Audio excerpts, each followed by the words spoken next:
I'm going to call the executive committee to order at 5:05 p.m. It is Monday, September 20th, 2021. And I'd like to begin by acknowledging that I am calling in currently from the traditional and unceded territories of the Coast Salish peoples. This includes the Musqueam, Squamish, Tsleil-Waututh, Coquitlam, and Métis nations. This is colonially known as Burnaby Mountain. I'm privileged to live, work, and play on these lands. This is also, of course, the lands by which we are physically located at our Burnaby location. And so I am acknowledging this because these are the lands I'm situated on.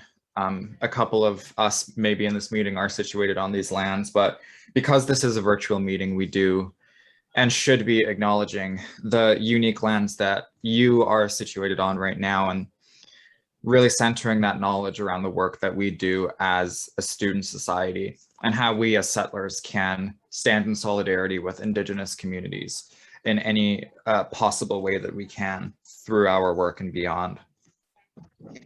I'll begin with the roll call of attendance as per usual. And if folks could please share their name, pronouns, and access needs when I call upon you. And I'll begin with myself. Hi, everyone. My name is Gabe Leosis. My pronouns are he, him, his, and my access needs are met. And I'll throw it off to the VP Events and Student Affairs. Hi. My name is Jessica Rosa, she, her, hers. All my access needs are met. I'm like lagging today. Oh, it's all right, Jess. It's been one of those days. That's okay. I'll throw it off now to the VP External and Community Affairs. Hi, my name is Matt. My pronouns are he, him, his. My accessibility needs are met unless my brother comes upstairs, or if I get a phone call, I'll have to take it. Other than that, I'll be right back. Sounds good. No worries. Thank you, Matt. Our VP Equity and Sustainability is not here yet, and I also haven't received regrets, so I'm hoping that Marie pops in. We'll move on then to the VP Finance and Services. Hi, everyone. My name is Almis, pronouns she, her, and all my access needs are met. Thank you. Thank you, Almis. Next, we have the VP Internal and Organizational Development. Hi, everyone. My name is Corbett. Pronouns are he, him, his, and access needs are met. Though I'm a little unfocused today for anxiety reasons. No worries, Corbett. Thank you for letting us know. The VP University and Academic Affairs has not sent in regrets and is not here. So again, I hope that that Serena does pop in soon. That appears to be everyone on the call today. We have no society staff joining today.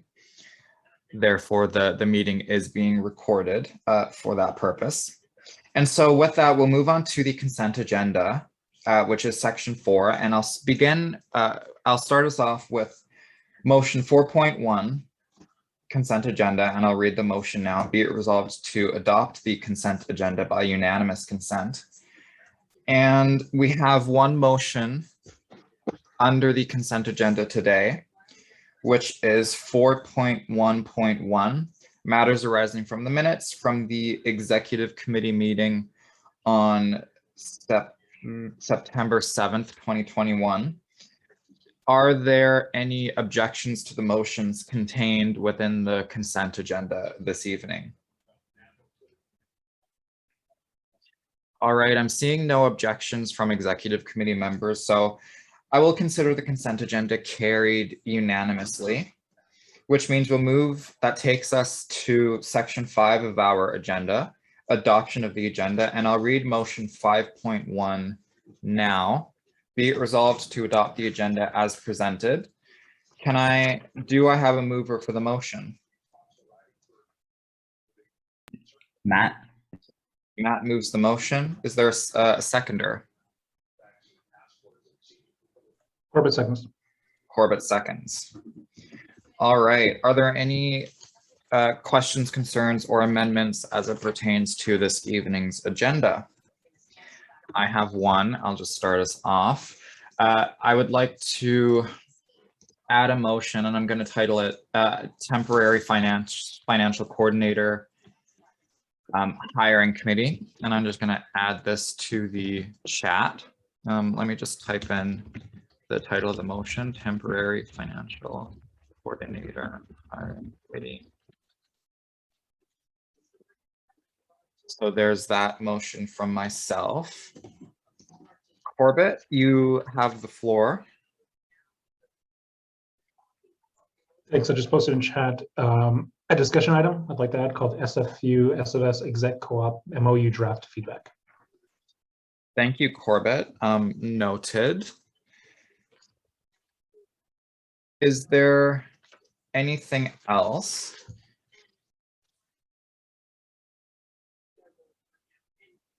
I am, Corbett, go ahead again. Just probably do one for Marie. Yeah, that's what I was thinking too. She had sent a motion to be added to the agenda. It's titled, so I'll just post it in chat. Hopefully it's, oops.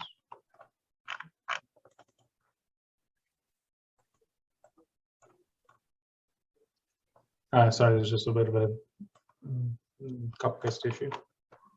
That's okay. While you work on pasting Marie's motion, Almas, I see you. Would you like me to add that as a discussion item titled Draft Statements from Auditors?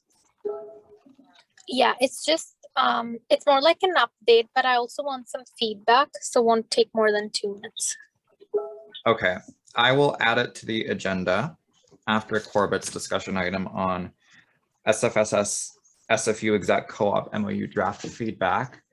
Corbett, I have the motion here. I can paste it in the chat if that's easier. Yeah, that is, for some reason, it's not copy pasting over into from Gmail to the chat for me. Yeah, let me give it a try. Oh, that's strange.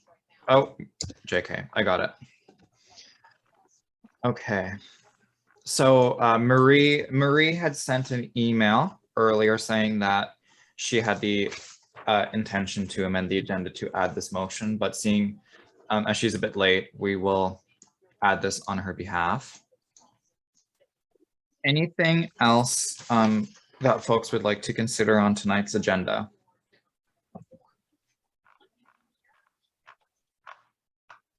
Okay. I think one last thing I'd like to add, if it's all right, is one additional in-camera discussion item titled Audited. I'd also like to add a discussion item in camera titled Draft Statement from Auditors. This is in addition to the one that we'd be talking about during discussion items. So there's just one bit that I want to talk about in camera, and one part that we will talk about during discussion items. And let me just type that in the chat.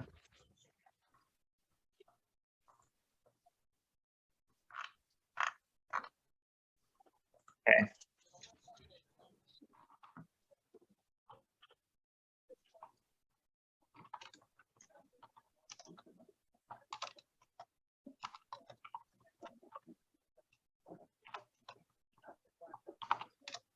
Any other amendments to be put forward today as it pertains to the agenda? All right, I'm seeing that the speakers list is exhausted on this point. So we do have multiple amendments under consideration at this time. We need a mover and a seconder to amend the agenda to make this official. So I'll move this batch of amendments that has been put forward. Do I have a seconder for this? Jess. Jess seconds. We'll put this to a vote.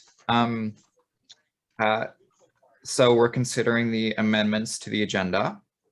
And I'll ask at this time if there are any objections to the amendments being put forward. If you'd like to vote against or abstain, please raise your hand using the Zoom raise hand feature.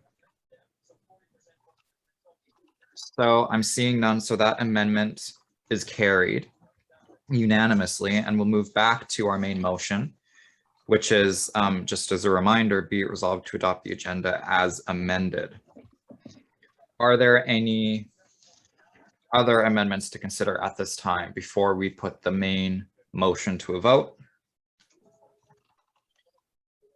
Seeing none, we'll put this to a vote as well. So we're considering motion 5.1 as amended.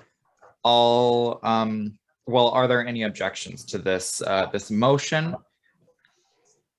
But you're unmuted, just in case you didn't know. Thank you. Sorry, Marie just popped in. Oh, I see.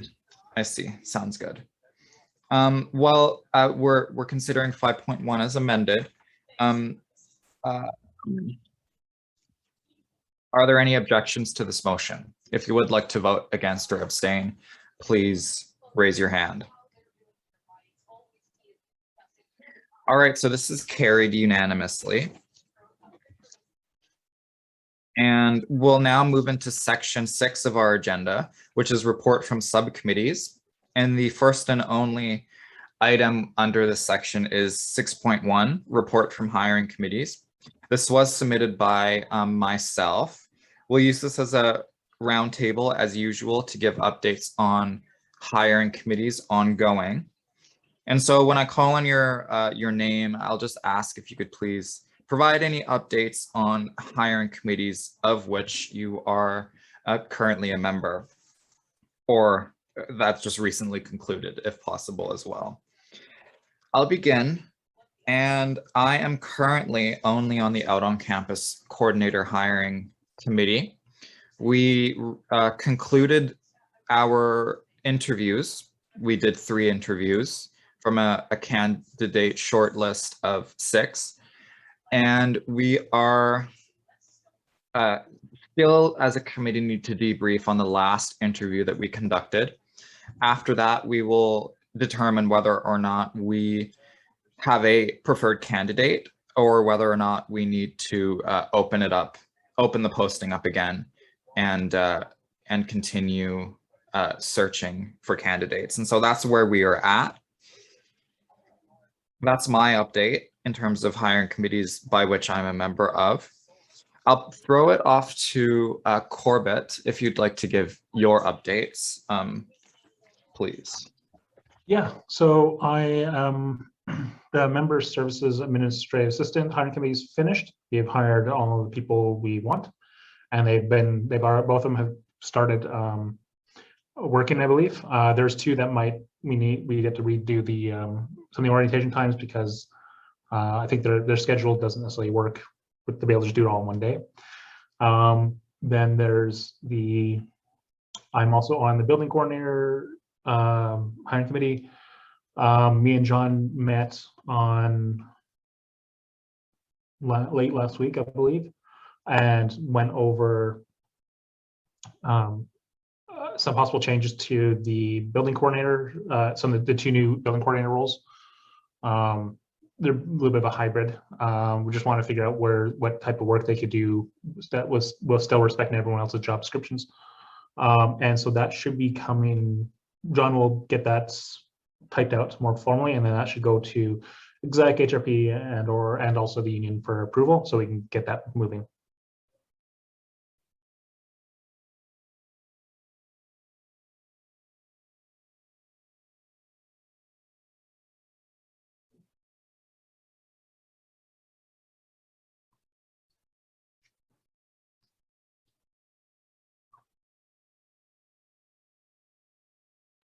Gabe, if you're talking, I don't think we can hear you. You're right. My external mic. Yes. Yeah.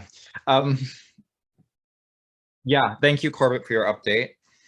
And I look forward to seeing that that job description and bringing that to HRP I guess, Jess, maybe, would you like to give updates on hiring committees by which you're a member? Almas and I are on the digital media assistant. I created the timeline.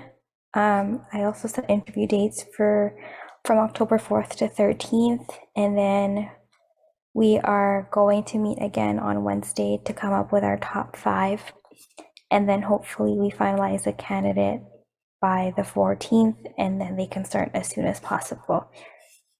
So we still have to do interviews. Well, thank you for your update, Jess. I'm excited to hear. And Almas, would you like to go ahead with any updates you have on hiring committees you're a member of? Yeah, one of the hiring committees that I was a member of, the building assistant, recently concluded. I think we've sent them the offers out. I'm not sure if some of them have started yet because I was not there for anyone's orientation, and neither did I receive any emails. So I'm guessing we still haven't done any orientations. For the bullying and harassment case manager, I think I told this last time, but I don't remember, so I just tell again. We could only interview 2 people. The third person took their name back. Myself and Marie, we've given our thoughts on the second person who we thought was a perfect fit. Also, they were a woman of color, which I really liked. So we're still waiting to hear back if CJ has checked on their references. And the third one is the third one is the digital assistant, which Jess gave most of the updates about. So I don't have anything to add for that. Sounds good. Thank you, Almas. And I think I can confirm that orientation has begun for some of, at least, if not all of the building assistants. So that can be confirmed. And Marie, I see you've joined us. Just for your information, we did include during the adoption of the agenda your motion that you had emailed earlier, so that is all good. But while I am addressing you, I don't know if you have any updates on hiring committees by which you're a member. I've already given an update on the OOC Coordinator Hiring Committee, which you're also a member of. I'm not sure if you're still a member of any others that you'd like to update on. I think we're all good. It was just the OOC one, the CAMC one just got finalized, and Murel is now hired, which is super exciting. We're going to be onboarding Murel this week. And then the bullying and harassment one, which Almas gave a little review on. But yeah, that's all from me. Perfect. Thanks, Marie. And just to clarify, right, the bullying and harassment is an SFU search committee, right? Yeah. Yeah, it is. We put forth a recommendation to the board of someone who we think is ideal. Fantastic. Sounds good. And Matt, I know you're not currently on any hiring committees. And so I believe everyone has had an opportunity to give their updates on hiring committees. This is just saying in the chat, there is another SFU search committee that I am on, but there's no update for that. Perfect. Thank you for everyone for your updates. And we will, with that behind us, we can move on to section 7, which is of our agenda, which is in camera. And so we have a motion before us to go in camera. And there are 3 discussion items under the in camera portion of the meeting, one titled Staff Leave of Absence Updates, the other titled Union Excluded Staff Management Updates, and Draft Statement from Auditors. And I will, well, first of all, we need to move to go in camera. So let's do that. Be it resolved to go in camera for the remainder of the meeting. Did I have a mover? Matt? Matt moves. Is there a seconder? Marie seconds. Thanks, Marie. We'll put this question to a vote as it's mainly procedural. If you'd like to object to the motion to go in camera at all, please raise your hand using the Zoom raise hand feature at this point. I'm seeing no objections to this motion, so we'll consider this carried unanimously, which means we're now in camera.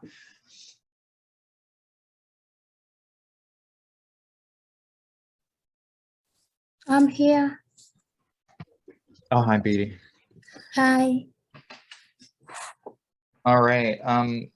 We're at section 8 of the agenda now, which is X camera. This takes us to 8.1. I'll read the question now. Be it resolved to go X camera. And sorry, it's been a long day. Do I have a mover for this motion? Marie. Marie moves. Do I have a seconder? Corbett seconds. Corbett seconds. Okay.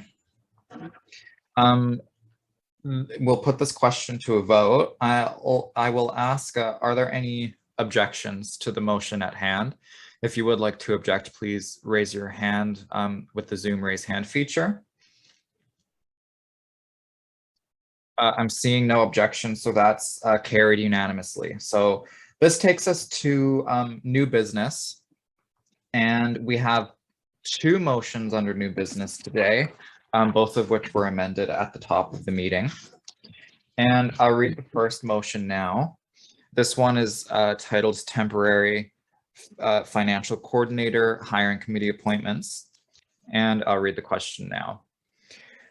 Whereas a financial coordinator has requested a parental leave, whereas it is in the society's best interest to hire a temporary financial coordinator during this coordinator's leave, be it resolved to appoint X and Y as employer representatives to the acting financial coordinator hiring committee. I can move this motion. Do I have a seconder? Corbett seconds. Corbett seconds. So I sent in a confidential email, I guess, the details of this this request, the parental leave request, but the essence of this motion in particular is that we will need to hire a temporary finance coordinator during this the actual financial coordinator's parental leave. And so this is coming forward for the executive committee's consideration. We need 2 employer reps as per the collective agreement requirement. And I wanted to pose the question here today, who would like to be employer reps on this hiring committee? I had a discussion with Corbett earlier, and Corbett's willing to be one of them. Naturally, I had thought that Almus might want to be the other one, but I do want to pose that offer to you, Almus, if you want it. If you don't, or you don't have the capacity, I've also offered to take that spot. So it's really up to you, Almus. I'm comfortable and willing to be an employer rep on this if you don't want to be. I just figured you may want to be as the VP Finance.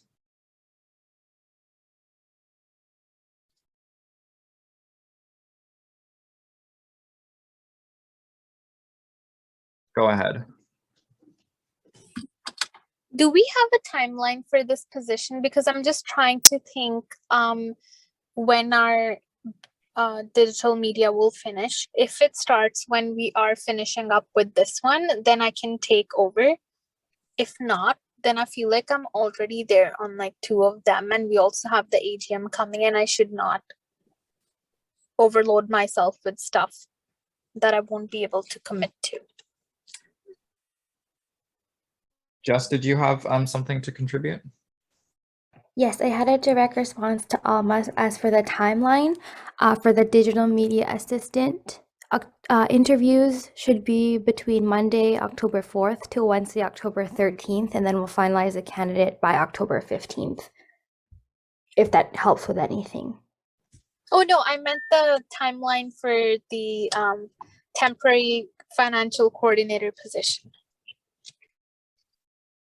The goal would be as soon as we have people appointed, employer reps appointed, that the posting would go out almost immediately. It'd be out for 2 weeks and we'd be moving into interviews within 2 weeks or so. So it would essentially, the process would start ASAP. I think that I can pass it on, because if you're starting it as soon as possible, if we were to start it like our job, like not the application phase, but where we are taking interviews and stuff, then I would have hopped on for sure. Okay.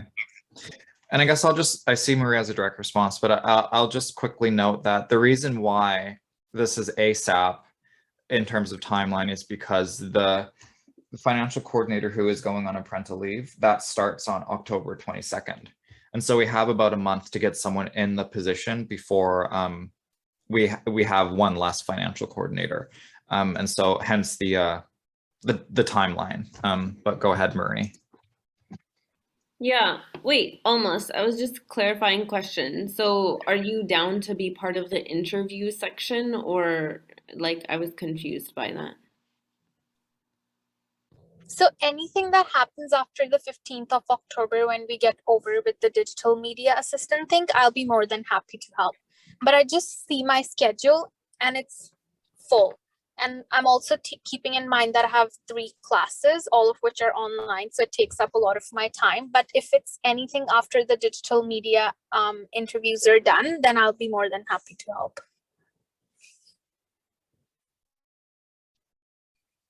Yeah, it might overlap with your other hiring committee. Just looking at the calendar.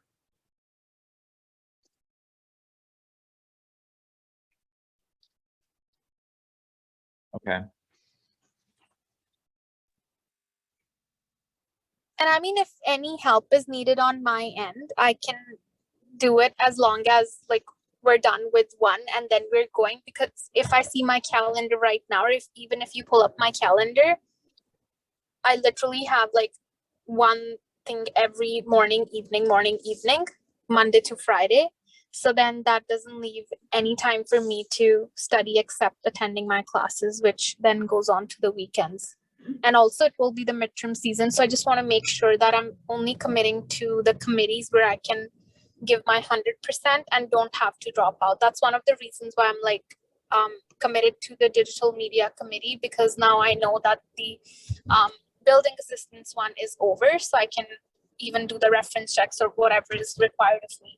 But yeah, in the financial coordinator one, if there's something on the admin side of things, like checking people's references or giving feedback on like the top 5 candidates or stuff like that, that's something I can do. It's just that when I have to be there for the interviews, then there are other meetings that I have to sort of postpone or like shuffle times, then it just gets a bit hard for me.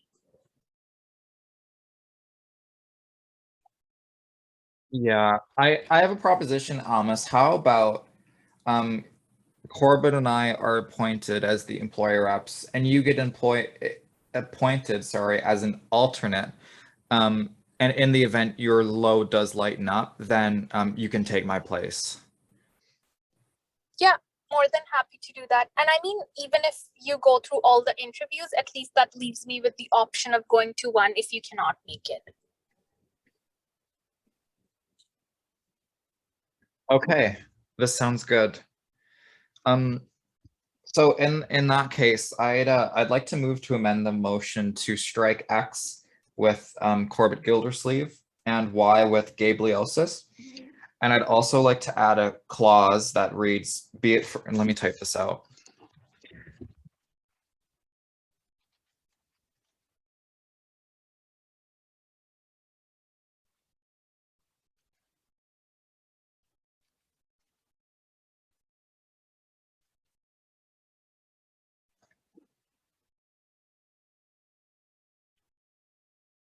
Okay, so it'll read, be it further resolved that Almas Pangura be appointed as an alternate employer representative. Is there a seconder for this amendment? Marie. Marie.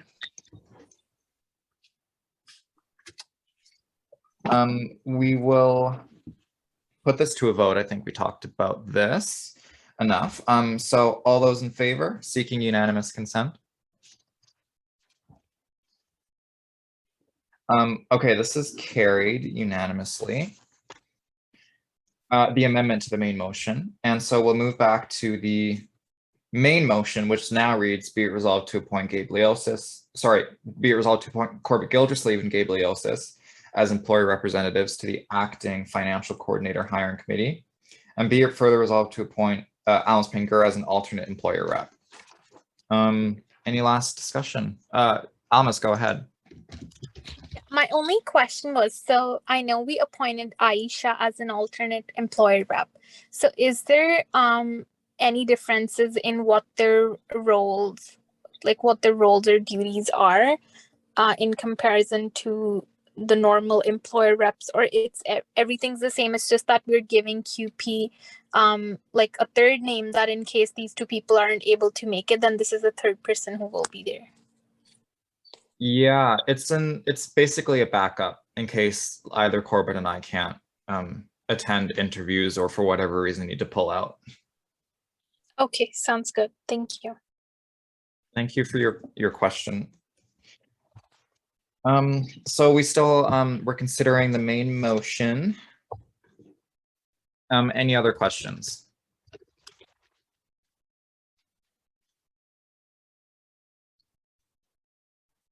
Okay, I'm gonna put this question to a vote then. All those in favor, if you'd like to vote against or abstain, please raise your hand at this time. Okay, this is carried unanimously. And now we'll move into the next motion, which is the where is it? Funding for SFU 350's campaign and events. Marie, the motion that was put forward was the one that you sent in the email thread. I understand there's some changes between what was sent and now. So we'll move through any amendments you have to make once we get a mover and a seconder. But I'll read the question now as was put onto the agenda. The question reads, whereas on June 30th, 2021, SFSS Council unanimously voted in favor to endorse and sign on to SFU 350's Climate Emergency Declaration open letter and commit SFU 350 in their campaign by providing funding and organizing resources like new mode, workshop planning funding, and campaign supply costs. Whereas the SFSS issues policy supports the allocation of funding toward teaching, learning, and research practices that center climate justice or equity-based solutions. No, hold on a minute. I printed this out and it got cut off. Do you want me to read it? Yeah, if you'd like to. Okay, I'll just go from where you... I was on the second whereas clause.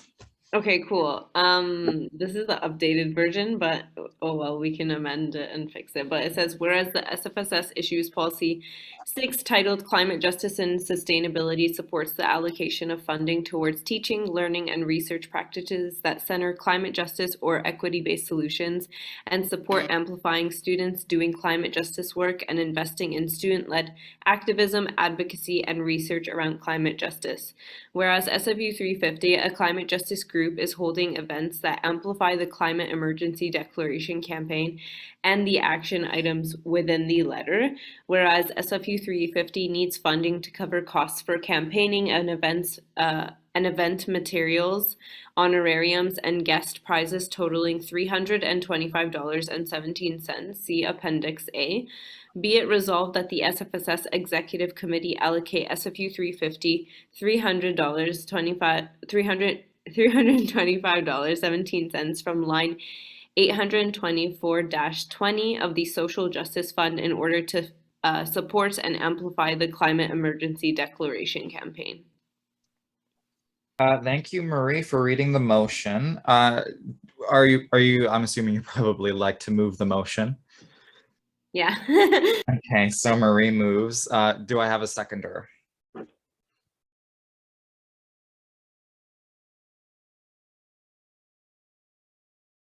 Corbett seconds. Corbett seconds. So Marie, you have the floor. Yeah, so I'll actually copy and paste the new motion into here. There's two parts. Yeah, so basically SFU 350, as we know, has been working on the climate declaration letter and campaign. All their events are online, by the way, I wanted to note that, but they are kind of pushing forward some rallies that are going to be in person and socially distanced and all of that. And they do, of course, need funding for their costs, as they do have speakers who are coming. And as you know, we've been really pushing and supporting for us to allocate honorariums to folks who are doing really good work in terms of like climate and equity justice. So basically, the SFSS Council has already committed to supporting SFU 350 with their campaign. So I'm just bringing this one forward over here so we could provide them funds as their next event is literally coming up.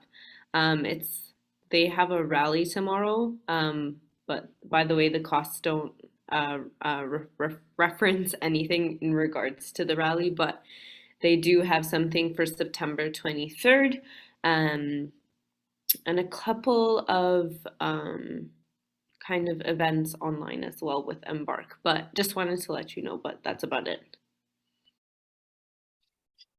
Thanks, Marie. Well, first of all, I guess, did you want to make your amendment?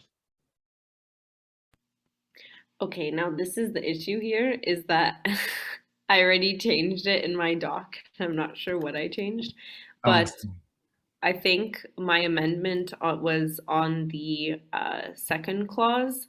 I added SFSS Issues Policy 6 titled Climate Justice and Sustainability. And then as well as the last be it resolved clause, I also added the from line 824/20 of the Social Justice Fund. But that's basically it, I believe.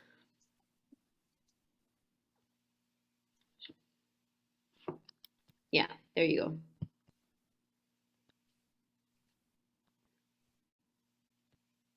Okay. So we will, so essentially striking the second whereas clause, we'll replace it with what was added in the chat just now. And then strike the be it resolved clause and replace it with the wording that was also just put in the chat right now.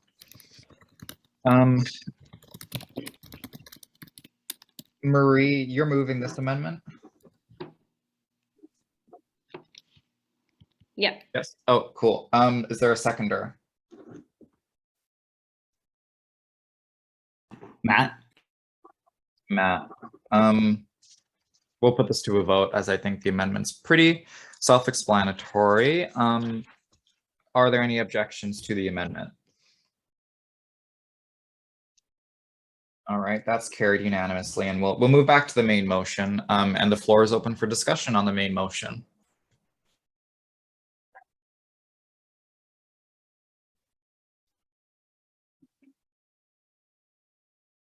Go ahead, Matt.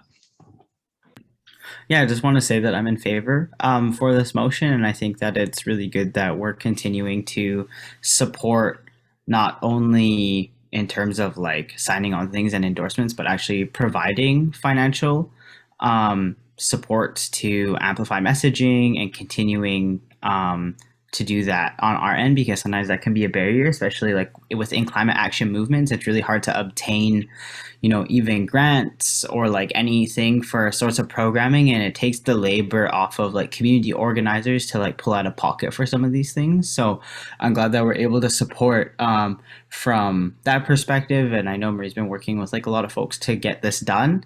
And it's been really busy, and there's been a lot of different things happening all in 1 week. So even regardless of that, I'm just glad that you're able to bring this to exec today, and that that we're always willing to support like this type of work. And yeah, just looking forward to it. So thank you. Thank you, Matt. Anyone else?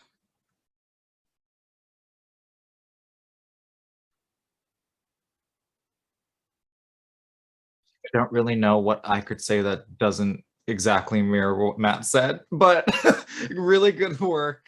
And I'm fully in support of this motion and looking forward to seeing this this move forward. So if also just to say out loud, Almas has said I'm 100% in favor too in the chat. Marie, did you want to go ahead as well?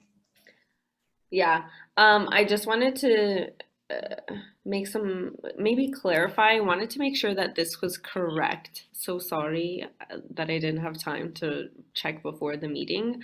So I draw this out from line 824-20. This is supposed to be coming out of the Equity and Sustainability Committee Fund, which we know as to be the Social Justice Fund. However, I realize that this is probably not documented in those wordings. So should I switch the wording for that? Or can someone help me just clarify that that's the right line? I would be looking toward Corbett or Amos on this one. Okay.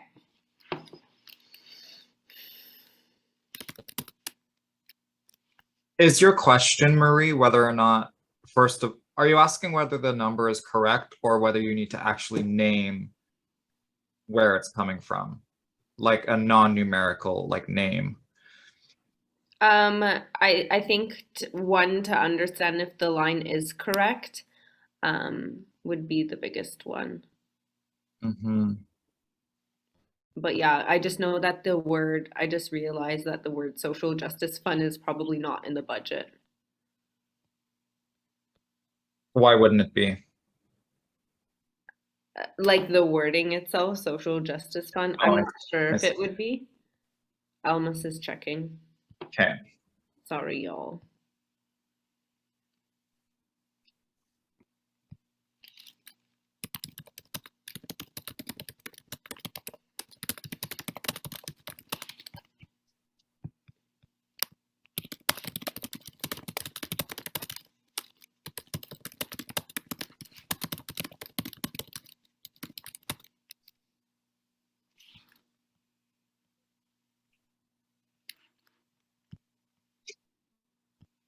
Yeah, Jess, the social justice fund is not actual line. You're right.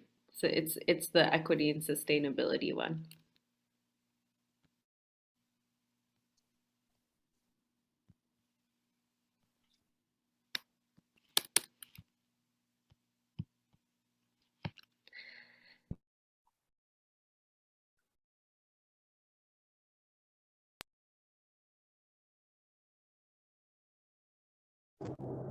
I think we can pull out the funds from your committee because it's the closest to that, unless you do not want to pull funds from your committees. Sorry, Gabe, can I talk? Mm-hmm. No, the intention was definitely to pull out the funds from the Equity and Sustainability Committee. I just wanted to confirm that it was the correct line. Because I just realized that it's probably not, especially since it's not called the Social Justice Fund. That's under the Equity and Sustainability Committee. So if you, Almas or Corbett, can double check what line it is, the Equity and Sustainability line, that would be amazing because I suck at it.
It's line number 20.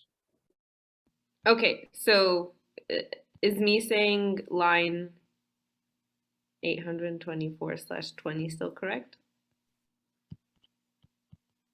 Here, I'll put the be it resolved in the chat. So is this correct?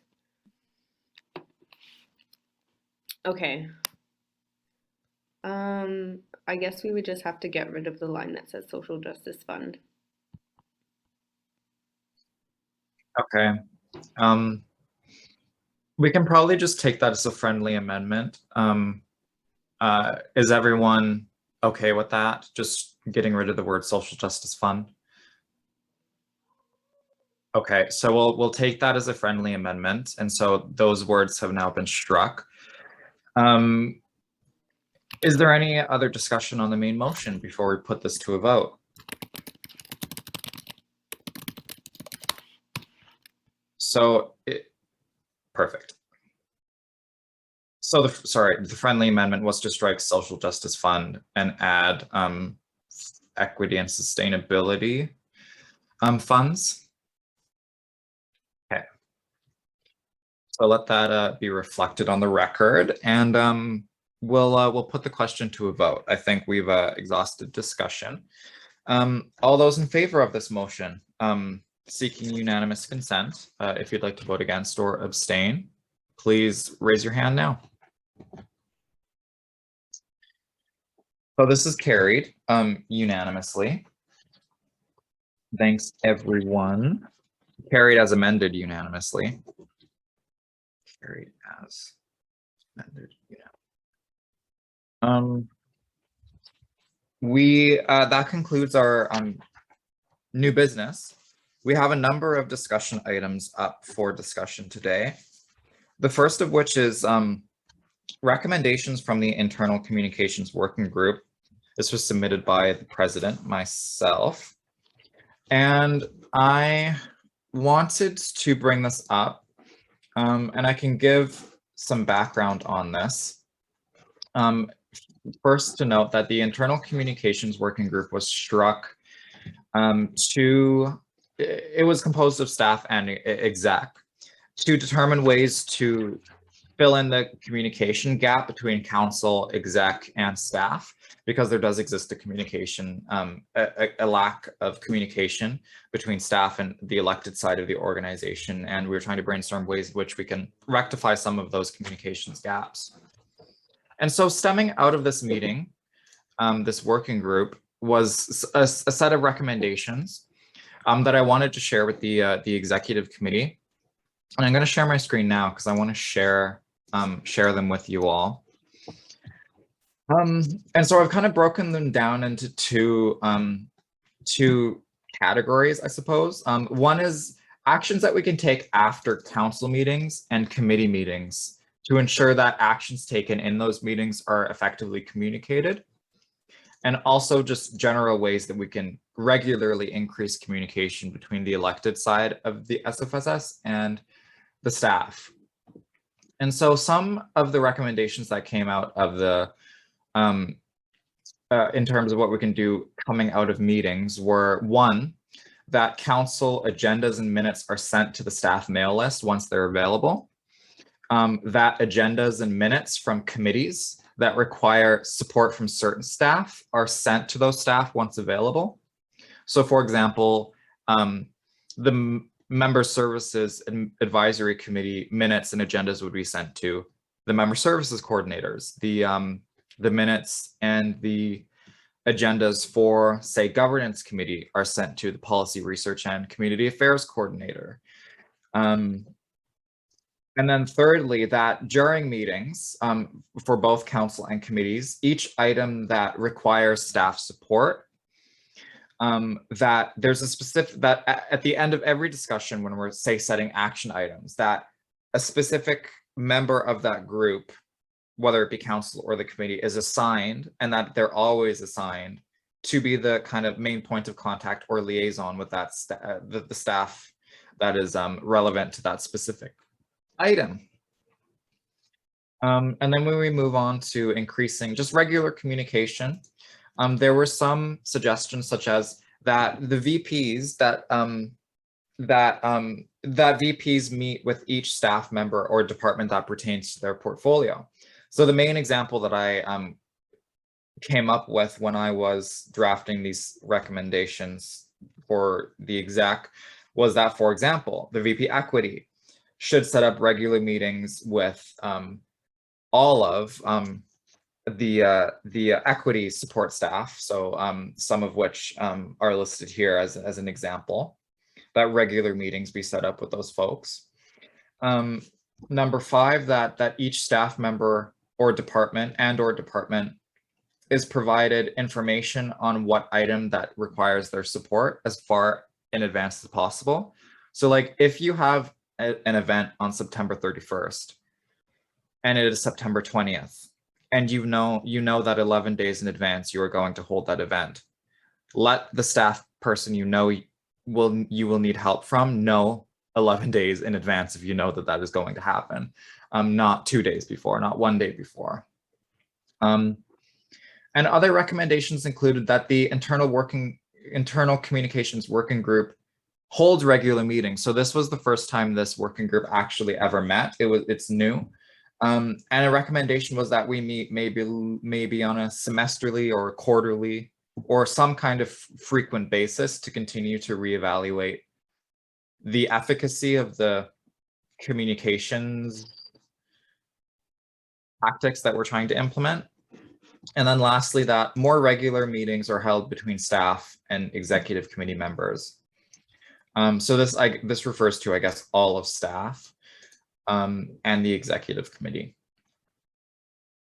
And so I wanted, first of all, I'm forwarding these here because I think there's a conversation that we can have around ways to implement all of these recommendations and ensuring that they continue to move forward.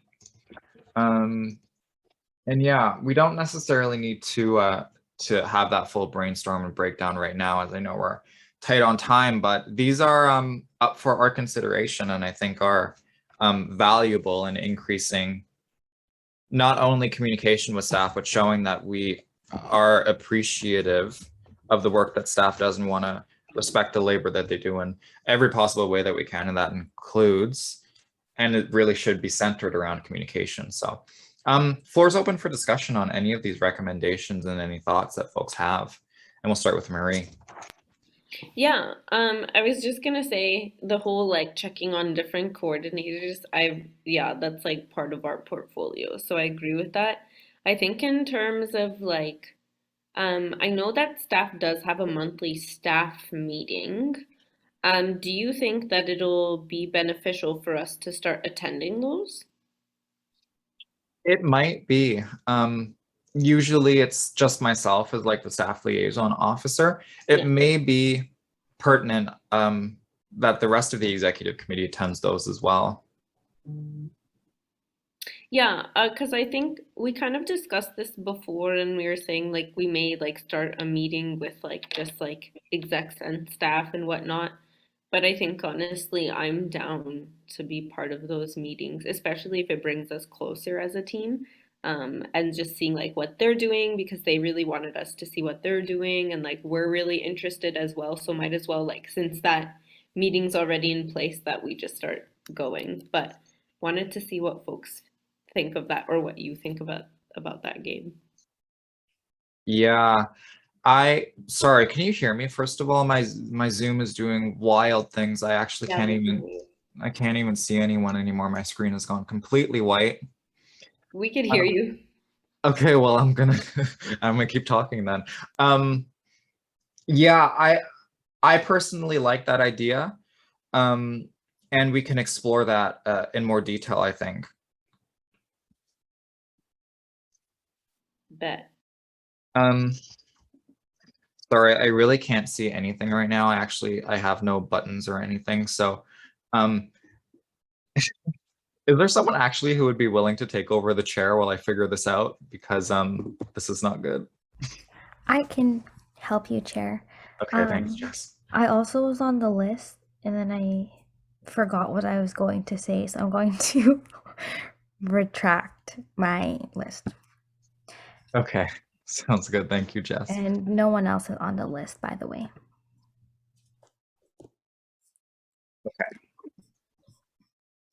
You want to keep moving through then? Just Yeah, Gabe, what's the next agenda item? Let me pull up the agenda.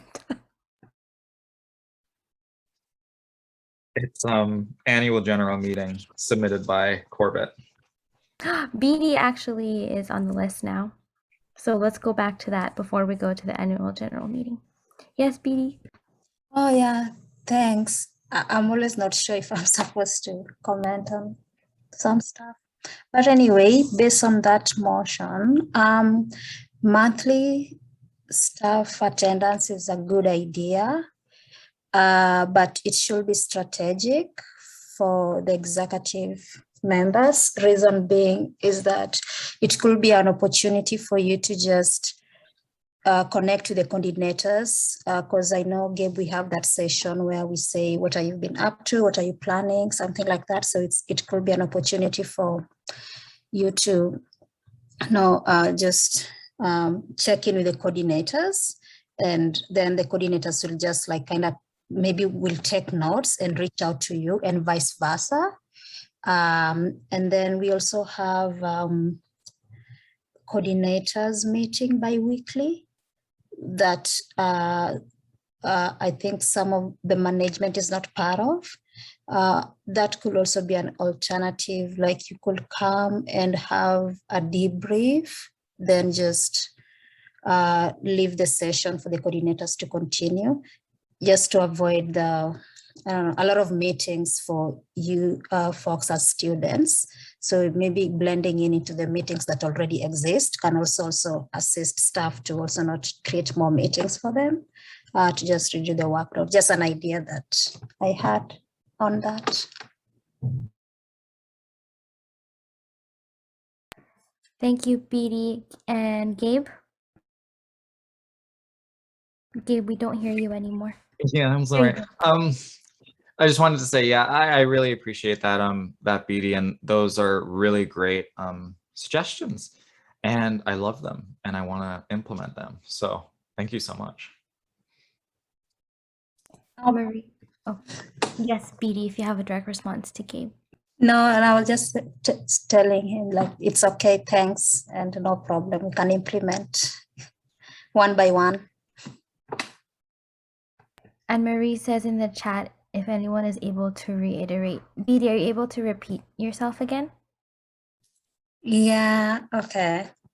Is my internet breaking? My laptop has been... Okay, I was suggesting I was saying that the monthly meeting is a great idea, because in the monthly meetings, we have session where coordinators talk about what they are planning or what they've been working on. So it could be an opportunity for the executive to kind of also take notes, and at the same time for the staff to take notes on what's going to happen and what are the executive up to, so they can reach out to you and vice versa. The reason why I'm suggesting the monthly meeting is because it's already in existence. So given people's workload, and also you folks as students, and I'm just predicting in the middle of the semester where we have all these exams and papers to write, it could be just be part of you could just join the monthly meeting. And I also suggested that you have coordinators only meetings. So what could happen is that you could come and then have a debrief with the coordinators and then leave the meeting, like 15-30 minutes in their 1 hour meeting, so that we just maintain the meetings that you already have rather than creating more meetings for both teams. Thank you, BD. And Marie says in the chat, that's great, she's down, and that we can also do breakout rooms for the relevant people. So for example, equity with equity-based coordinators. I was also on the list as a reminder for myself. I was wondering, like, let's say when non-executive counselors make motions, and even when we make motions, we might have to keep a careful eye out if there is a name drop in there. And then we just probably have to notify the staff real quick if they need support with anything, with whatever motion that they need. And then maybe just reminding non-executive counselors if the staff was aware of that motion, if that's possible. Just having that discussion with everyone around the table. So the speakers list is exhausted. We'll move on to item 9.2, annual general meeting submitted by VP Internal Corbett. Hi, everyone. So there's 3 kind of sub points to it. I believe, give me a second to double check on the agenda. But basically it's what items do we want to recommend to councils meet for the next council meeting for them to add to the agenda, for the AGM agenda. So is it like the referent, it's like the bylaw items, there are 4 of them that were not that didn't reach quorum in spring referendum. Do you want to do that? And if there's any other items that we recommend goes on the agenda. So that could be,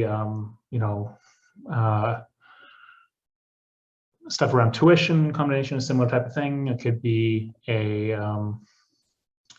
some kind of yes, no vote on, wanting the membership's opinion on something. It could be a number of different things. So, so I can go through at least the 4 bylaw changes that were put up for referendum in the spring, but did not get quorum to fully pass. Is that a good start? Yes, but would you like to move to extend the meeting by at least 15 minutes before? Yes, that would be a good idea. Thank you. Yes, So I'm going to extend the meeting by 15 minutes. All right, can I have a seconder? Great. Okay, the meeting is now extended to 7:15. Corbett, will you please continue? Thank you. Okay. Wait, did we motion? What, do we vote for that officially? Oh, yes. Oh, guys, just kidding. I'm seeking unanimous consent to extend the meeting by 15 minutes until 7:15. Okay. Motion is carried, seeing that there is no, I forgot the lingo. No something. Oh my gosh, I'm so sorry. You No guys. objections. No objections. The motion is carried. Corbett, can you continue, please? Okay, sorry, I finally got the agenda up in front of me. Okay, so yeah, there's 2 items. So executive committee recommendations, annual general meeting agenda items to council. So we attempted to get 4 bylaw changes made in the spring referendum. The first 2 related to bylaw cleanup. One was to fix some typos and such. A few typos and a few other changes that we realized after the fact that there was, I think, an item missing. Or so some examples were changing from Society Act to Societies Act, which, because those are 2 separate legislations and one's defunct, but it still could have weird interactions if we don't fix that. One was also making the president ex officio or chair of ex officio of all council and executive committee committees, and the way it was worded is actually makes it they'd only be ex officio or something for only the committees that exec called or created. It was a little weird. The wording was bad. So there's a few other things. This is all just a document. We don't have to make any changes to it. The second one was, I believe, renumbering. After all those items were passed, then renumbering them, because we removed and then added some bylaw changes in the last AGM. And so we just wanted to have a new number system that was nice and clean, so you didn't have these big gaps in place. Gabe, correct me if I'm misremembering these 2 items. No, that's correct, to the best of my knowledge. Okay. The other 2 were 2 separate bylaw changes. One was basically taking our fossil fuel-free investment policy and enshrining it in bylaws to make sure that future SFSS council execs, whatever, could not just change the policy on the investments and just put in fossil fuels if they become financially viable or something. Say they swap out to a different manager or some such, because they get greedy. So this is, because that's against the whole spirit of the reasons why we went with Vancity Investment Management, wanting to fossil fuel free investment, etc. So this basically just makes it so we would permanently divest, or would always be divested, because we never invest in the first place. Okay. The fourth, and this was worked with SFE 350 last year. And so, yeah, so that's basically just trying that again. Fourth one was a financial restriction that I had developed, and it relates to administrative finances in the sense of putting in some kind of soft caps related to how much money we can spend on wages for administrators for two different areas. One was for the total amount of money pool of money that we could spend on an administration. It's tied by percentage to the general revenue from our activity fees, our general fund. The other is related to how much we could actually spend on per administrative employee. And it ties the highest wage with the lowest wage, which is generally a student or designated assistant or project worker cost in the collective agreement. And so the idea is that and it's a certain percentage of, so we can never, it was something like 2.5%, whatever the union rate for student and basically student employees. And so this is just to prevent, the whole point of both of these things is to prevent a reoccurrence of having a very top heavy administration group, because say a future executives or whatever comes in and they want just to have, don't like the idea of unions, and they just try to hire everyone outside the union, or just have a bunch of administrators when it's not necessary, or they try to hire people with a whole, like over costing them, like because someone told them that, because you have the title of executive director or whatever, you have to pay them, hundreds of thousands of dollars. So these are two financial controls to make sure that one, that that we don't get bloated again, and two, and that the amount of pool size goes with revenue. So basically, if you get more revenue coming in through higher student fees or some other forms, then yeah, you have the money, you could potentially spend it on expanding your administration as the organization grows. Also ties again the highest with the lowest, so that there's a certain cap that if they want to pay somebody way too much money, then they have to find a way to pay students more within the SOS effectively. So those are the 4 items that I recommend, that the executive recommends to council to add to the AGM.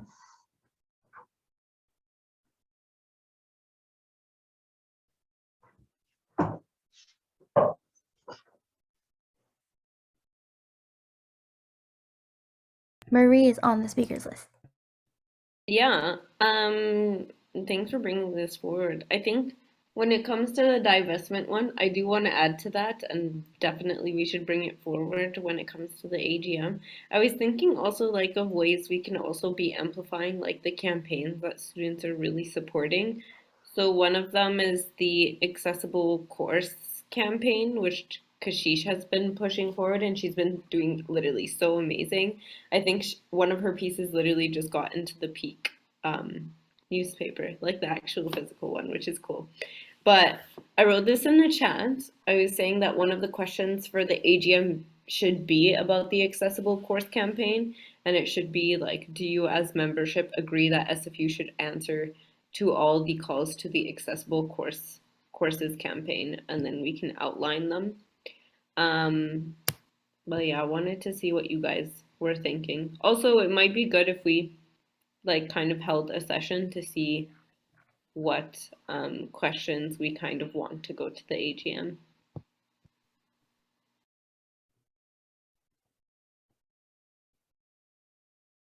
Gabe. Yeah, I fully agree with you, Marie. There were kind of, in addition to like the bylaw questions, there were two kind of big questions that I was thinking of that could go to the AGM. One of which being around accessible course practices, which we already have a campaign undergoing on that Kashish is running. And another question that I think we should consider bringing forward is something around COVID and students. Essentially, I think we should put forward some kind of call to action from the provincial government specifically on stronger measures for universities, particularly as it relates to things like vaccine mandates, capacity limits in lecture halls, and just a variety of other calls to action that we've been advocating for months at this point. Maybe not even a condemnation vote, I would say, but just like a call to action from our membership to the provincial government that these are measures that we would like to see implemented. Maybe that's something that we can consider in addition to some of these other questions that we've been discussing.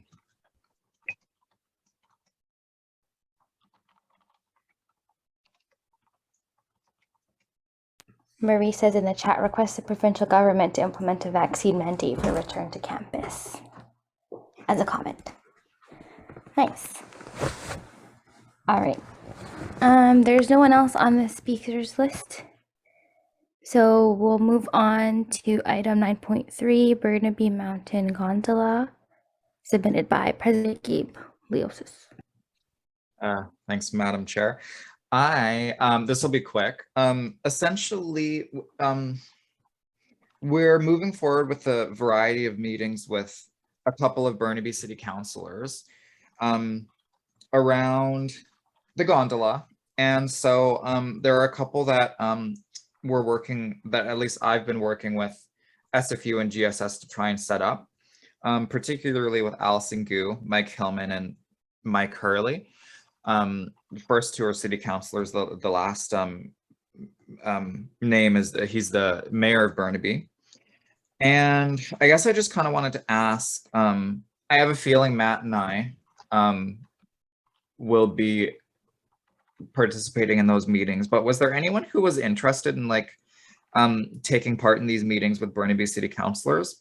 I was thinking, you know, default kind of how this meeting might go is on Zoom, but I was thinking of like inviting them up to the student union building, showing them around, and even just showing them what campus looks like on a busy day and saying like, you know, this is why we need the gondola and all of that, and kind of transition in that way.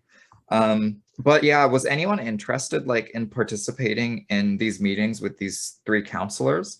They'd get set up probably sometime within the month of October, maybe even like next week, depending on how quickly we can get them set up. But yeah, that's kind of my question. Would anyone be interested in participating in those meetings with city councilors? Marie says, me. Fantastic. I write your name in bold letters in my journal.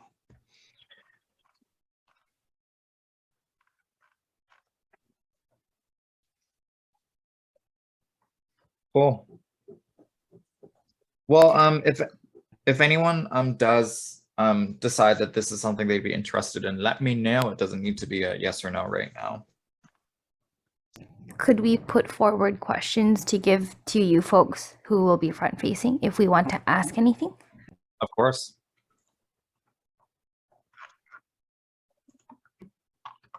Absolutely. And then BD says in the chat that I guess Cam should be if staff is needed. Are we able to have that? Oh yeah, absolutely. Yeah. BD, would you be putting your name forward? Our new Cam maybe, but for now I can represent them. Yeah. Cool. Yep.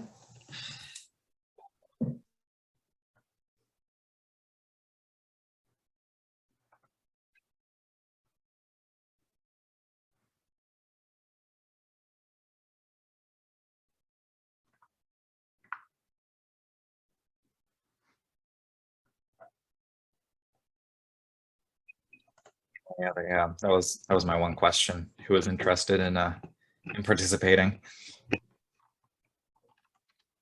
There's no one else on the speakers list. So we will go to item 10, adjournment. Be it resolved to adjourn the meeting. Just We have two more. kidding. We Yes, have Gabriel. exec co-op MOU draft feedback.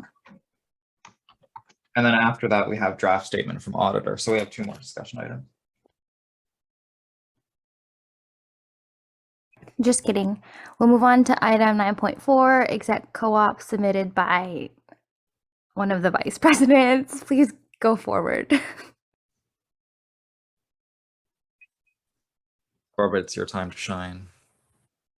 My apologies, I got distracted. Can you say that again? Exec co-ops. Okay, so thank you. I shared an email, actually, I think last week, just letting the exec know that this MOU was drafted up. It was last Monday, actually. Didn't get any feedback yet, but I figured it'd be good to bring it to the exec because so we can all look at it. Just generally, what I've got is this is the first draft that SFU working in integrated learning has sent to me about our memorandum understanding around us having executives positions counting as co-op and it listed in a few exceptions and such based on various programs and some initial processes and such. What I'm seeking for is any feedback on things you think is missing or things that are confusing that need to be clarified or fleshed out more. To me, it's fairly straightforward, but I've also been going back and forth a lot with the different people. So this is all kind of, I may not see issues that might actually be there. Okay. Gabe. Hi. And then Serena. I had a couple of questions. They were just like some small like things that I noticed. I think on like the first page, there's some question marks around like terms are, I think that's supposed to be like 1 year and beginning on May 1st. Yeah, I can fill some of that in as well. Yeah. At the bottom where it's highlighted SFSS committee chair, is that supposed to say oversight committee chair? Yep. Okay. Very cool. And I was also wondering, it said will supervise and or train. I was wondering if we should just strike altogether the and or train part because that's not really accurate. Yeah, we have to train, right? As part of our bylaws. The oversight committee chair Oh, trains sorry, the president. No, my mistake. Yeah, I thought it was you're talking about the overall for other people. Yeah, that's not. Yeah, they just supervise. Okay, cool. And there were some other questions on like the job descriptions. Yep. I guess I'll start on like page 4 for the president. Sure. Where it says this is a union excluded administrative position. Yep. Is that really an accurate description? Like, should it say something like this is an elected position? Yeah, I think I copy pasted this from our like a boilerplate and I missed that. Oh, okay. Cool. And then my other question was, it says the president reports to the chair of the oversight committee of executive officers. Yeah. That's also not entirely accurate. Should it say is supervised instead of reports? Sure. Well, I mean, like in the context of the MOU. Yep. No, that makes sense. Yeah. Yeah, I can change those changes. Cool. And then all the other like VPs, it also says like the VP of whatever reports to the president. Yeah. Those should also probably say is supervised by. Yeah, I can make those changes. Cool. That was basically it. Those were just a couple of small things I picked out. But it looks really good otherwise. I'm excited to see this.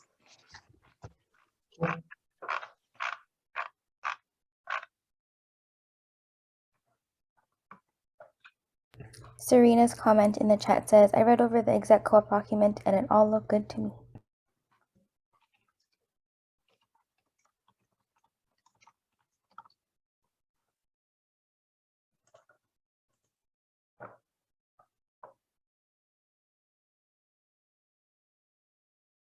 And Marie says, make sure it's filed when signed, and then put it on the web server.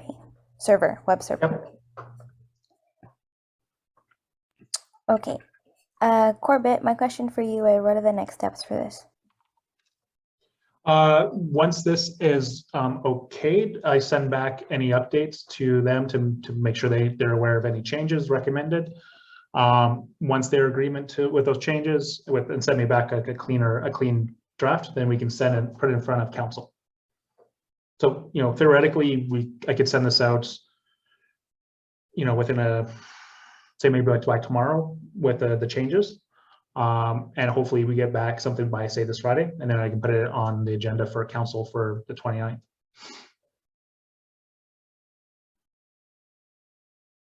Okay, thank you, Corbett.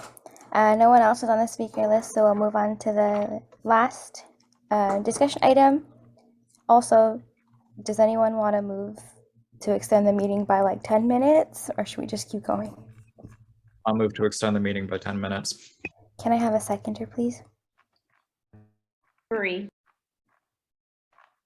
We will now put the question to a vote. I am seeking unanimous consent. If you wish to abstain or dissent, please use the Zoom raise hand function.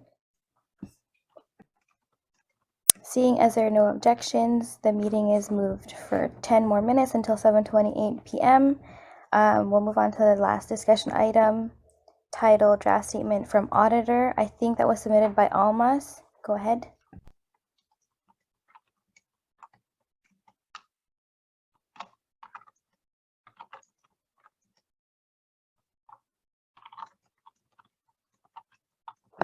Almas, are you there to discuss the draft statement?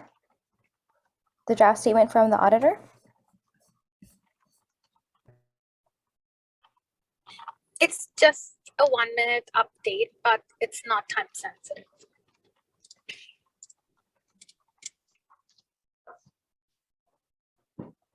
Should We I have go time. ahead or should I keep it for another day? We have time, almost. Okay, so the only thing that I wanted to update you guys was that I have the draft statements with me. And I've invited Gary, who's one of the auditors, to come to our council meeting and answer any questions that the council members might have regarding them, because we need to approve them for the AGM.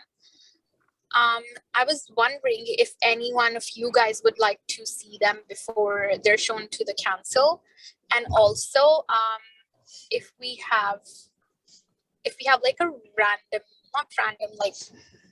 an hour sort of set aside for me to invite them. Like I did say that it's going to be from 4:30 to 8:30, but I also want to give them a bit like specific timing for when they should come in.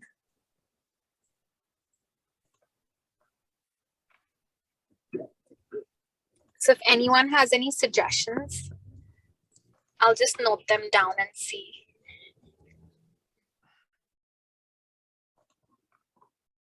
Can I jump in, Gabe? Jess? Yep. Wait, so Almas, your question was, when can you tell the auditors to come to the meeting? Yes. I'd say around 5 p.m. because if it's a presentations usually go at the very beginning, under the assumption that guests don't want to stay for the entire meeting. So I'd say around 5 p.m.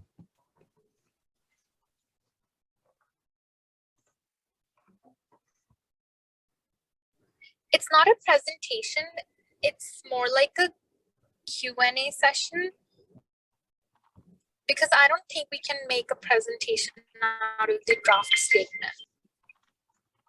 It's not technically a presentation, it's just categorized as one so we can put it at the very top of the meeting so that guests don't have to stay for the entire thing. So I should put it under presentations and not new business, right? Yes, please.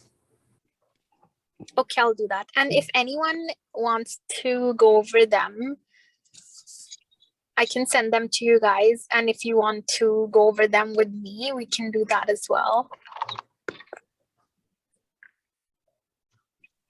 Wait, sorry, maybe I need to clarify something. The Q&A portion, I recommend putting at the beginning as a presentation, so that any questions are answered there and then. But we still would need to submit a motion to approve it, so that it can go to the AGM on the AGM agenda. So there's kind of two separate things. Once, make sure you submit the motion to approve the audited statements, and two, submit that Q&A session under the presentations section. Perfect. That was actually my question, because I asked it in the chat for the exec committee, and Corbett suggested that I put it under new business. And then that's what I was thinking, if Gary needs to be there both for the Q&A and for us to be passing the motion, because in case there is a discussion, and like, I know there are some people who will just wake up out of nowhere and be like, okay, they still have questions. So should I ask him to stay for both of them?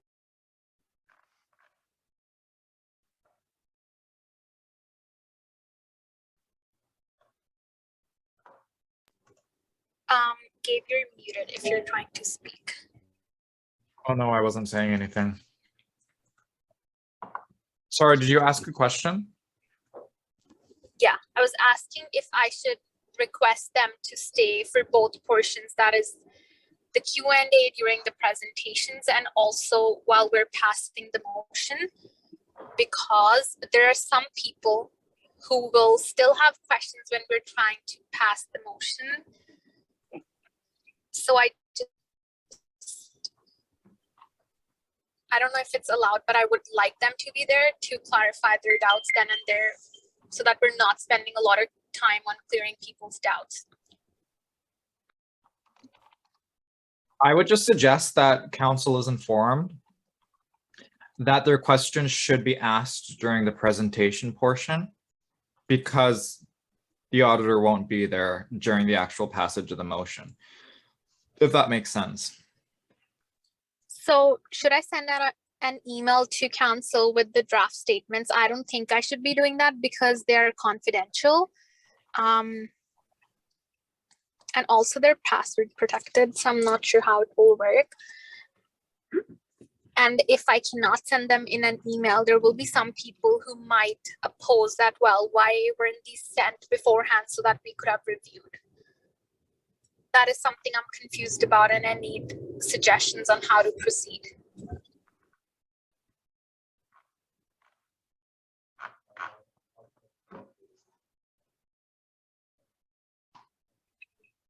We can always just send them out. Sorry, what's happening? Politicians. Like this? Yeah. What is happening?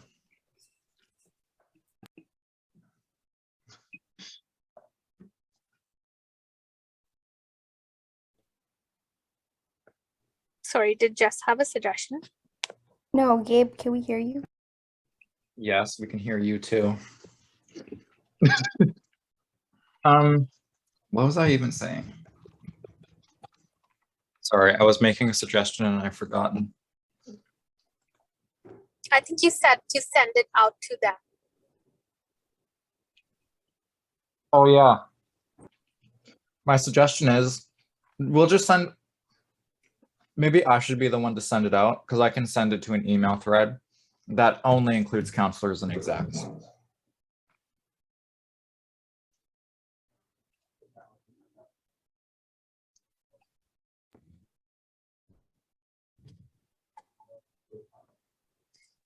Also, I don't know if it's important to update you guys on this. In the past, we've been disposing of our assets, and we've done the same for this year today, and I approved it earlier in the day. So that's just an update so that everybody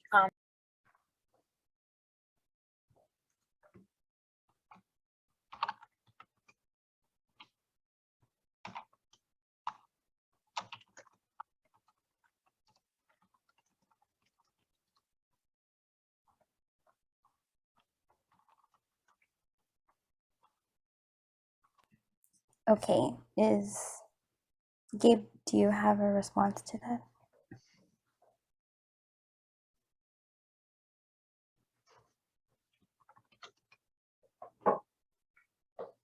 Gabe?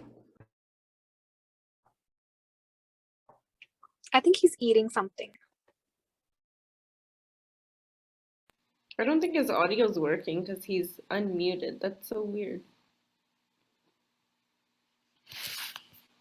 Oh, has Zoom troubles, can't do anything.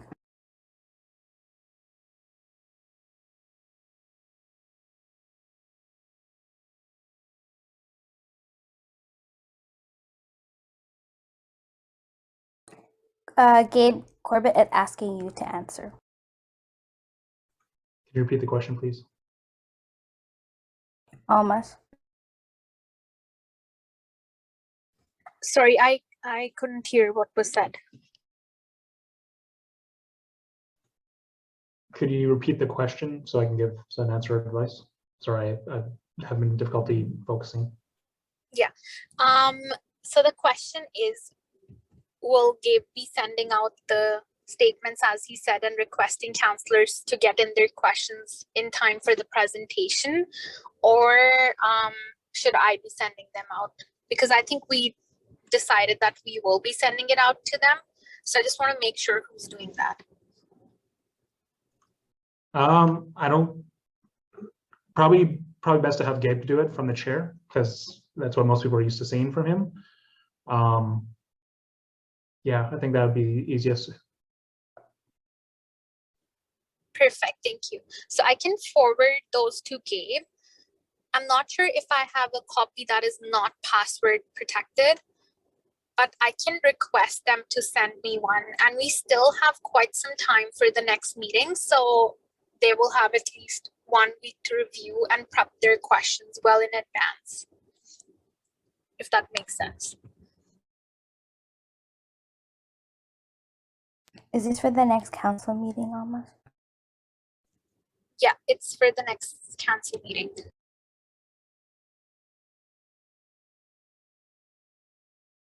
Also, the auditors have requested that they needed, like if they want to give it to us in time, they need at least 2 to 3 weeks to finalize them. So I want to make sure that these are approved at this council meeting so that we're not rushing closer to the AGM.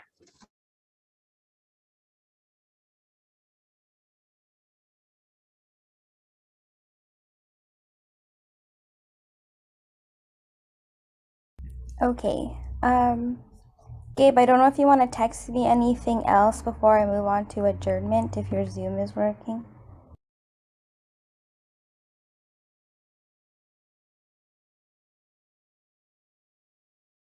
Okay, he said nothing else, all good. We'll move on to adjournment. Item 10.1, be it resolved to adjourn the meeting at 7:29 p.m. Can I have a mover?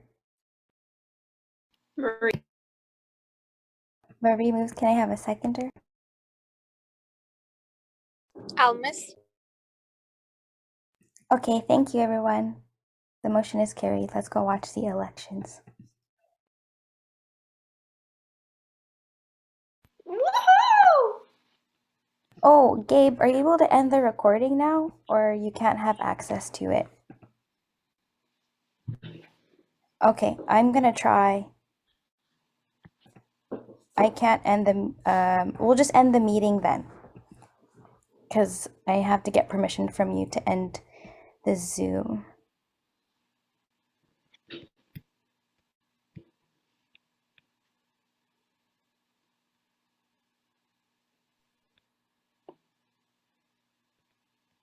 No, we can't hear you. Oh my God, my Zoom is working now. What the fuck?